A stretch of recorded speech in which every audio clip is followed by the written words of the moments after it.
ઘરમાં કામ કરતી નોકરાણીને મારા પતિ સાથે મેં મારા ઘરમાં એવી હાલતમાં જોઈ મિત્રો આ એક સુંદર કહાની છે। મારું નામ નીલમ છે। હું મારા પતિ રવિ સાથે એક મોટા શહેરમાં રહું છું। રવિ એક સારી નોકરી કરે છે અને નોકરી કરતા તેમને 2 વર્ષ થયા છે। મારા લગ્નને 1 વર્ષ થયું છે। લગ્ન પછી હું તેમની સાથે અહીં શહેરમાં રહેવા આવી। તેમણે એક સારી સોસાયટીમાં ભાડેથી મકાન લીધું। આજુબાજુમાં ઘણા મોટા મોટા ઘરો છે અને અહીંયા રહેવામાં એક અલગ મજા આવે છે। મારા લગ્નને 1 વર્ષ થયું હતું એટલે મેં વિચાર્યું કે હું પણ મારી નોકરી ફરીથી શરૂ કરું। જો કે રવિએ મને આ માટે મનાઈ કરી હતી। તે કહેતા હતા કે તે સારી કમાણી કરે છે, મારે નોકરી કરવાની જરૂર નથી, પણ છતાં મેં નોકરી પર જવાનું શરૂ કરી દીધું। નોકરી સાથે સાથે ઘરકામમાં થોડી મુશ્કેલી થઈ રહી હતી એટલે મેં વિચાર્યું કે ઘરમાં કામ કરવા માટે એક નોકરાણી રાખી લઈએ। મોટા શહેરોમાં સારી નોકરાણી ગોતવી થોડું મુશ્કેલ હોય છે। કોઈ નોકરાણી ઉપર તરત વિશ્વાસ ન કરી શકાય। અમારી સોસાયટીમાં ઘણા ઘરમાં નોકરાણી કામ કરવા આવતી હતી। મેં સોસાયટીમાં શોધખોળ કરી અને આજુબાજુના ઘરમાં કામ કરતી નોકરાણીઓ સાથે વાત કરી, પણ કોઈ નોકરાણી વધારે કામ લેવા માટે તૈયાર ન હતી।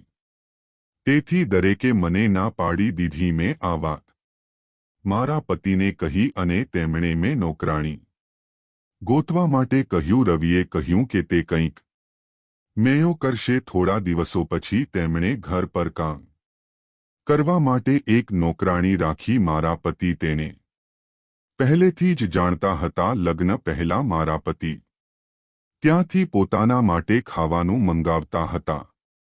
તેનું નામ રાખી હતું। તે 32 વર્ષની હતી। મને ખૂબ આનંદ થયો। હવે હું મારી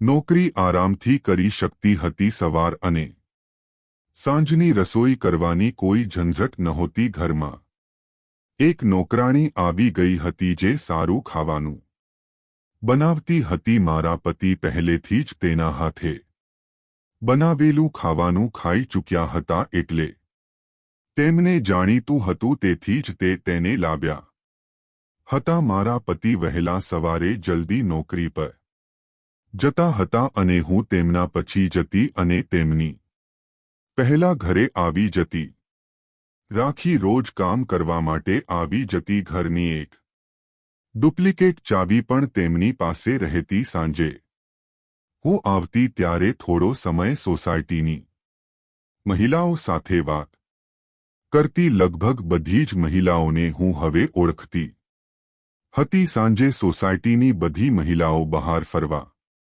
જતી। એક દિવસ જ્યારે હું મહિલાઓ સાથે વાત કરી રહી હતી ત્યારે એક સમાચાર મળ્યા। અમારી બાજુમાં 5 ઘર છોડીને જે પરિવાર રહેતો હતો તે ખૂબ જ અમીર હતો। તે ઘર તેમનું પોતાનું હતું। તે ઘરમાં કામ કરવા આવતી એક 19 વર્ષની છોકરી સવારથી ઘરમાં ન હતી। તે છોકરી તેના ઘરમાં રહેતી અને ત્યાંનું કામ કરતી। આંટી કહી રહી હતી કે સવારે જ્યારે તે વહેલા ઉઠ્યા ત્યારે છોકરી ઘરમાં ન હતી।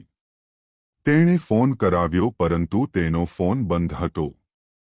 સોસાયટીમાં કોઈએ તેને જતા જોઈ નથી। આંટી કહેવા લાગી કે બધા ઘરમાં તપાસ કરવી પડશે, સાથે કંઈક લઈ તો નથી ગઈ ને? છોકરી તો સારી હતી પણ આજકાલ કોણ ક્યારે બદલાઈ જાય તે કહેવાય નહીં। મારી પણ તેની છોકરી સાથે મુલાકાત થઈ હતી। સારી છોકરી હતી, મીઠા સ્વભાવની હતી।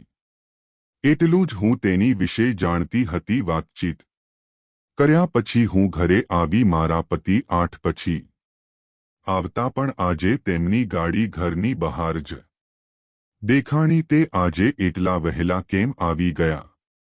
વિચાર કરતા હું દરવાજા તરફ જતી હતી મેં મારી ચાવીથી દરવાજો ખોલવાનો પ્રયત્ન કર્યો પણ તે ખુલ્યો નહીં કારણ કે તે અંદરથી બંધ હતો. મેં ડોરબેલ વગાડી અને થોડીવાર ઊભી રહી છતાં પણ દરવાજો ખુલ્યો નહીં. થોડીક વાર પછી મારા પતિએ દરવાજો ખોલ્યો. રવિએ કહ્યું, તું આવી ગઈ. તેમના ચહેરા પર એક અજબ ડર હતો. મેં પૂછ્યું, શું થયું? તમે એટલા બધા ડરેલા કેમ લાગો છો? તેણે જવાબ આપ્યો, કંઈ નહીં, હું નાઈ રહ્યો હતો તેથી દરવાજો અંદરથી બંધ કરી દીધો હતો.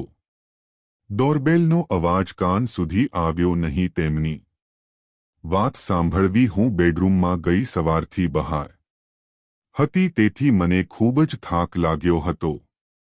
બેડરૂમનો દરવાજો બંધ કરવાનું હું ભૂલી ગઈ તેથી તે પવનથી હલતો હતો. દરવાજો ખુલ્લો હતો. મારા બેડરૂમના અરીસામાંથી અમારા હોલના બાથરૂમનો ભાગ દેખાય છે. હું અરીસાની સામે ઊભી હતી અને મારો મેકઅપ ઉતારી રહી હતી. મને અચાનક તે છોકરી અરીસામાં દેખાય અને તે અમારા હોલના બાથરૂમમાં હતી. મારા પતિ પણ તે બાથરૂમમાં ગયા જ્યાં તે છોકરી પહેલેથી જ અંદર હતી. આ બધું જોઈને મને વિશ્વાસ જ ન થયો. અચાનક પવનના કારણે મારા બેડરૂમનો દરવાજો બંધ થઈ ગયો. હવે હું બહાર કંઈ જોઈ શકતી ન હતી. હું મારા માથા પર હાથ મૂકી બેડ પર બેસી ગઈ. હું વિચારી રહી હતી કે બહાર જઈને જોવું કે જે કંઈ મેં જોયું તે બધું સાચું છે કે ખોટું.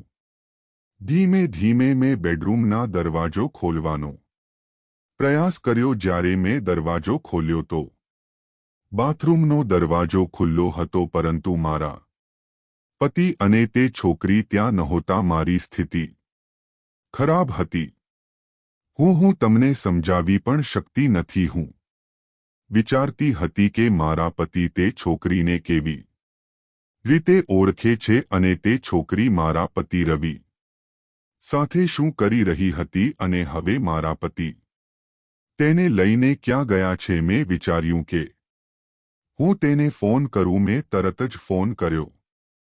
તેણે થોડા સમયમાં ફોન ઉઠાવ્યો. મારા કંઈ પણ પૂછ્યા પહેલા તેણે કહ્યું કે મારે થોડું કામ આવી ગયું છે. હું થોડીવાર પછી આવીશ. આટલું કહેતા તેણે ફોન કાપી નાખ્યો. તે મારા મોઢે ખોટું બોલી રહ્યો હતો. તેને એવું તે શું કામ હતું કે તે મારી સાથે ખોટું બોલવું પડ્યું. હું મારા આંસુ રોકી રહી હતી અને મારા દિલને સમજાવી રહી હતી કે મારે તેની સાથે બેસીને વાત કરી લેવી જોઈએ. વધારે વિચારવાની જરૂર નથી. કદાચ કંઈક બીજું જ હશે. પણ મારા મનમાં એક જ વિચાર હતો કે મેં તે છોકરીને અરીસામાં જોઈ હતી. થોડીવાર અમારી નોકરાણી પણ રાખી આવી ગઈ. તેણે મને ચિંતિત અવસ્થામાં જોઈ તો પૂછ્યું, મેડમ શું થયું? મેં તેને કંઈ કહ્યું નહીં અને મારા રૂમમાં જતી રહી. મારા પતિ 2 કલાક પછી ઘરે આવ્યા. તેમની સામે જોઈને મને ગુસ્સો આવતો હતો. મેં પૂછ્યું, તમે ક્યાં ગયા હતા? તે બોલ્યા, અચાનક થોડું કામ આવી ગયું હતું એટલે હું ઓફિસે ગયો હતો. તે મને ફરીથી ખોટું બોલી રહ્યા હતા. મને ખૂબ જ ગુસ્સો આવી રહ્યો હતો પરંતુ મેં મારા ગુસ્સા પર કાબૂ રાખ્યો કારણ કે ઘરમાં રાખી હતી. હું નથી ઈચ્છતી કે આ વાત બહાર જાય. મેં વિચાર્યું કે રાત્રે હું રવિ સાથે વાત કરીશ. અમે ભોજન માટે ટેબલ પર બેઠા હતા. રાખી ભોજન લાવતી હતી. જમવાનું લાવ્યા પછી રાખી બોલી, સાહેબ તમે આજે ખૂબ જ સારું કામ કર્યું. રવિએ કહ્યું, પછી વાત કરજે. મેં પૂછ્યું, તું શું બોલી રહી છે? રાખીએ જવાબ આપ્યો કે મેડમ તે છોકરી જે આપણા પાડોશમાં રહેતી અને કામ કરતી હતી. મેં વચ્ચે જ કહ્યું, હા સોસાયટીમાં તે સવારથી ગાયબ છે. તે ક્યાં છે? રાખીએ જણાવ્યું કે તે નાના ગામમાંથી છે. ઘરની સ્થિતિ સારી ન હોવાથી તેને કામ કરવું પડે છે. છોકરી ઘરે જવાનું માંગતી હતી પરંતુ માલિકે તેને જવા દેતા નથી અને પૈસા પણ નથી આપતા. તે ઘરમાં દિવસ અને રાત 8 લોકોનું કામ કરતી હતી. શરૂઆતમાં ફક્ત 2 જ લોકો હતા પરંતુ પછી 8 લોકો આવી ગયા. જ્યારે તેણે કામ છોડવાની અને જવાની વિનંતી કરી ત્યારે તેના માલિકે કહ્યું, તું નહીં જઈ શકે જ્યાં સુધી અમે બીજી કોઈ મહિલા કામ કરનાર ન ગોતી લઈએ. તેમને પૈસા પણ આપતા નહીં. કામ કરનાર ગોતવી ખૂબ જ મુશ્કેલ છે, તે પણ મોટા પરિવાર માટે.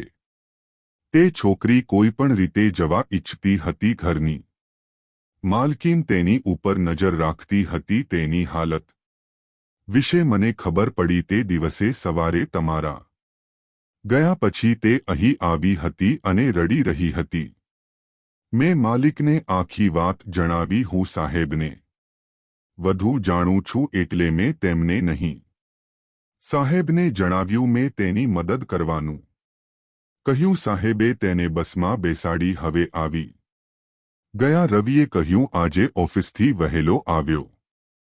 જ્યારે હું આવ્યો ત્યારે તે બાથરૂમમાં છુપાયેલી હતી. તે ડરી રહી હતી. હું તેની સાથે વાત કરી રહ્યો હતો. અચાનક તું આવી ગઈ અને તે ફરી બાથરૂમમાં હિપાઈ ગઈ. આ બધું એટલું ઝડપથી થયું કે તને જણાવવાનો સમય જ ના મળ્યો. પછી હું તેને લઈને બસ સ્ટેન્ડ પર ગયો. તારો ફોન આવ્યો ત્યારે મેં વિચાર્યું કે ઘરે જઈને આરામથી બધી વાત કરું. છોકરી સીધી હતી. ત્યાં આનંદમાં હતી કે પોતાના ઘરે જઈ રહી છે. રાખી અને રવિની વાત સાંભળવી મને વિશ્વાસ જ ન થયો. રાખીએ કહ્યું કે આ ગામમાંથી શહેરમાં કામ કરવા આવતા લોકો પણ માનવ છે, પરંતુ મોટા લોકો ક્યારે સમજી શકશે?